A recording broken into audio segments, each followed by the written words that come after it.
देखिए ये एक तो जो मजिस्ट्रेट साहब हैं वो 19 मार्च को उन्होंने कहा कि वो बोल टीवी देख रहे थे और वहाँ पे इमरान खान का उन्होंने खिताब सुना है, तो इसलिए आप और मुजम्मिल साहब एहतियात किया करें, क्योंकि आजकल मजिस्ट्रेट जितने भी हैं वो सारे बोल टीवी जो है वो देख रहे होते हैं। इसीलिए और इससे पहले जो शेख रशीद जब गिरफ्तार हुए वो इतवार के दिन तनी बात सही है कि कहीं सोशल मीडिया पे भी ना देख लेना, कोई ट्विटर पर और उस पर अपलोड होते हैं, तो छुट्टी वाले दिन भी वो बिल्कुल। और इससे पहले जो अमजद शोएब साहब गिरफ्तार हुए वो भी बोल टीवी के इंटरव्यू पे गिरफ्तार हुए, शेख रशीद साहब गिरफ्तार हुए वो भी बोल टीवी के इंटरव्यू पे गिरफ्तार हुए। तो आप और मुजम्मिल साहब थोड़ी सी एहतियात किया करें।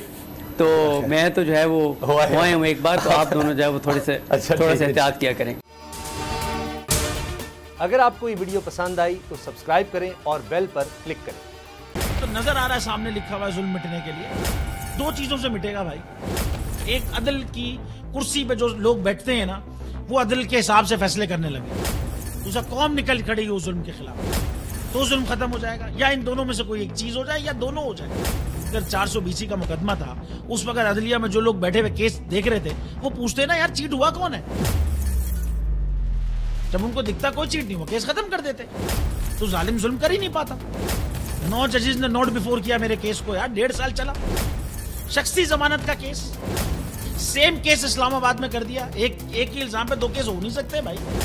मतलब 60 दिन का वक्त होता है, 102 दिन के बाद मैं जीत गया, केस बरी हो गया, 102 दिन के बाद अपील फाइल की, एक्सेप्ट कर ली। नहीं करते ना एक्सेप्ट, खत्म हो जाता ना जुल्म यार। भरी अदालत में मुझे बरी कर दिया, फिर पता नहीं क्या हुआ 2.5 घंटे बाद का नोट बिफोर, मैं नहीं सुनता ये केस।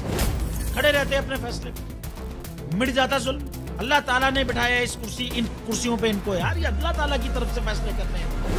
तो या तो ये फैसले आएंगे, जुल्म मिट जाएगा, या कौम खड़ी हो जाएगी जुल्म के खिलाफ।